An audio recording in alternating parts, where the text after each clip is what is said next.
विधान परिषद निवडणुकीला स्थगिती,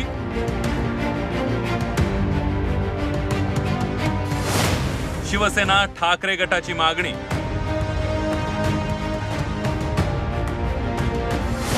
विधान परिषद निवडणूक बिनविरोध होणार। विधान परिषदेच्या 11 जागांसाठी येत्या 12 जुलैला निवडणूक होणार आहे। मात्र या निवडणुकीला स्थगिती देण्याची मागणी शिवसेना ठाकरे गटाने केली आहे। यासाठी ठाकरे गट न्यायालयात जाण्याची शक्यता आहे। ठाकरे गटाने ही मागणी का केली आहे त्यावर एक नजर टाकूया। आमदार अपात्रता, पक्ष आणि चिन्हाचं प्रकरण प्रलंबित आहे। विधानसभा अध्यक्षांच्या निर्णयाविरोधात ठाकरे गट कोर्टात गेला। पक्ष, चिन्ह आणि अपात्रतेवर अद्याप अंतिम निर्णय झालेला नाहीये।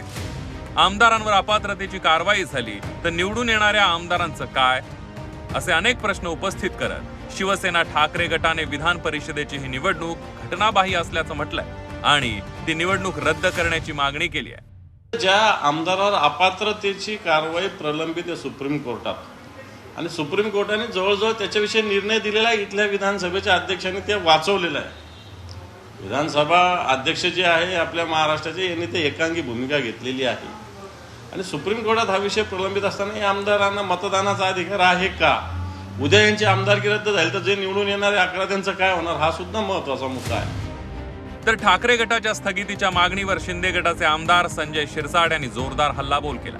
फक्त ते वल्गना का करतात?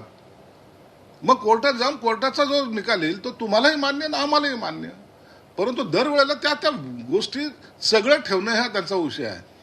काल त्यांनी नारायण राणेंच्या मतदारसंघात सुद्धा ईव्हीएम हॅक केल्याचं काहीतरी प्रकार म्हणले।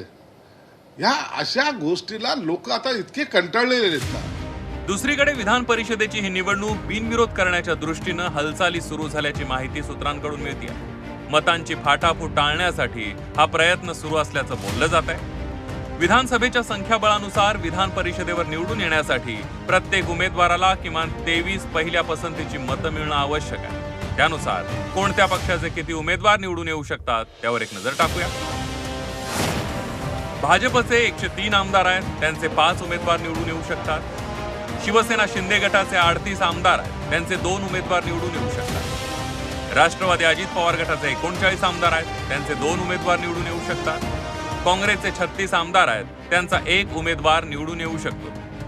शरद पवार गटाचे 14 आमदार आहेत तर ठाकरे गटाचे 15 आमदार आहेत, दोघांचा मिळून 1 उमेदवार निवडून येऊ शकतो।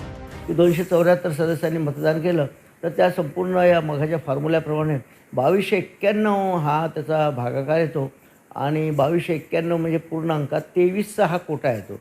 म्हणजे सदस्यांना पहिल्या पसंतीमध्ये 23 मतं मिळाले ते सदस्य निवडून येऊ शकतात। आपापल्या संख्याबळाप्रमाणे प्रत्येक पक्षाने उमेदवार दिले तर निवडणूक बिनविरोध पार पडेल। मात्र संख्याबळापेक्षा जास्त उमेदवार दिले तर मात्र आमदारांची मतं फुटण्याची भीती सगळ्याच पक्षांना आहे। त्यामुळेच झाकली मूठ 1.25 लाखाची ठेवण्यासाठी सगळ्यांचेच बिनविरोधचे प्रयत्न सुरू आहेत। ब्युरो रिपोर्ट, झी 24 तास।